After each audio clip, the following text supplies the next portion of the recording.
nze naali badde sisuubira muntu nga yeeyita omukulembeze otegeera kuvaayo n'otandika kubeera ng'ogenda omansa bw'otyo nga yet toyina strategy. There is no activity gye wali oleyinze ne bwe tukubuuza ne bwenyimirira ne nkubuuza nti mu myaka 2 okuva kati oba 3 kiki strategy ki oba activity ki gye wali oleyinze eyagatta ku struggle togirina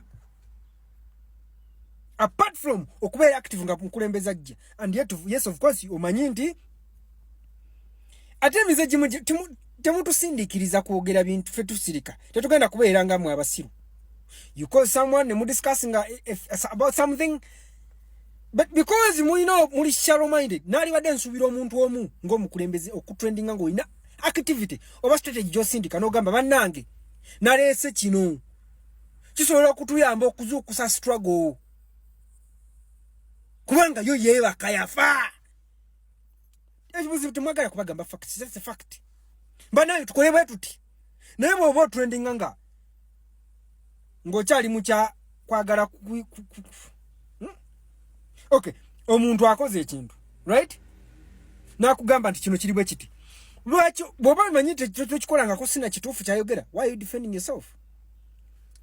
Genda maaso ne strategies zolina activities zo bado stages tulina awo yadde bomwa mwagala ku discussing personal life zaffe naffe tusobola okudiscussing ezamwe then abantu bapime balabe ani ali worse because mwe you have worse personal issues behind you. Ate nga buli omu abimanyi otegeera abantu tusalawo ne tusirika busirisi nalwapuli nga attackinga personal life yo nogaa kati ono zitulina kyogenda kunjogerako because I've really done my part. I've been doing my part from day one. Vesirinda simanyi mukulembeze wake simanyi ate nempaniko obuledio never. From day one ebadde wagulu tegwa sigisangako. Gwe tuzitonjogerako tukola ki? Nkolera ekintu eki. Mpa strategy nti nalese kino bwe kiti. Ngenda kugamba ye kitambuzo oba kifu tetugenda kitambuzo because tutuna kitugattako. Hey! Ebyo kuddeyo ne mwebera nga mulinga abekuba busabuni ne mutokubirako busabuni tebijja kukola nga yet you are doing nothing.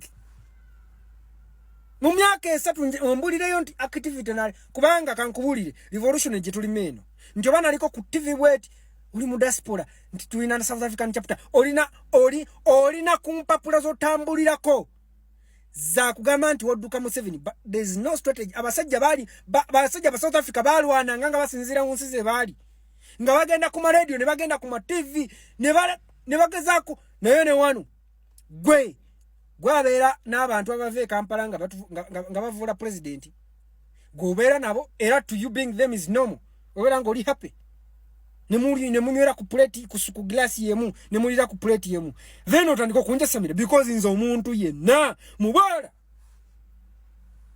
nzo omuntu atagala gwanga lyaffe kati obulwana ekyo kyekisooka okundaga nagaye struggling nga wa lubuto tusobola dukweka kyekisooka okundaga nga lwaki atambula noyo ate ngoyesibwa ffe mukwano kyekibagatta ate nkugamba ko notandika kudiscussing personal life yange simanyi mbeera mu kamotoka simanyi mbeera mu kayumba TV eri wano kuka eri wano simanyi no that is none of your business kubanga naawe nga tona bakubba yewabba we wali ekyakutwala awo oli bubbi muli babbi abamu ne fingerprints za mutete kyasobola kuyita mu kintu kyonna wane South Africa. Mukendeze mudomodomo mukendeze midomodomo yammwe bwe mwagala lufu tujje ekyo tugenda kibawa otegeera ffe tetubeera active nga president ajja we active day 24/7 tulina ne strategies actually mwali badde mutusembera ne mutubuuza tubawa ku magezi temuddeyo musamwasamwa wa kisiru tulina strategy nemu oliwa toli mu bbanga toli ku ground toina woli to supporting a struggle ochegeera to supporting a struggle toli ku ground toli mu bbanga toyogera nego tambula n'abavuma president n'abakakanya struggle mboba oli mu struggle mwetereze fete tuli bali bamugenda mutiisa